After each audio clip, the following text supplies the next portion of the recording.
E aí, sou eu de novo. Segunda parte do vídeo a gente vai mostrar como é que elas fazem o machucado. Essa é a Lê, nossa maquiadora oficial. Dá um sorrisinho aí, Lê. Ah, moleque! E ela aqui fazendo o machucado. Se liga no efeito, malhoco. Se liga no efeito.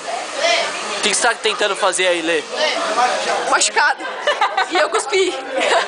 O machucado! Não dá, tem que ser preto. Tem que ser preto, moleque. Na casa dela já, porque eu pego lá. Isso é esmalte, você não tem noção do cheiro que tá aqui. Você não sabe o cheiro que está em mim. Ela vai usar. Na casa dela não tem porra. Botando palavrão aí na sua. Essa é a Débora. Por isso que eu me machuquei, né? Isso vai para o YouTube. Mas relaxa, a Raquel já falou que chupou uma rola no vídeo. Nossa, peraí, Deb, põe Enfim, depois eu mostro pra vocês como é que vai ficar no final. Beleza? Agora quem tá no começo das gravações, aqui a Dani. Dani tá no começo da maquiagem. Dá um sorrisinho aí, Dani, pro vídeo que vai pro YouTube. Ah, que beleza. Oi.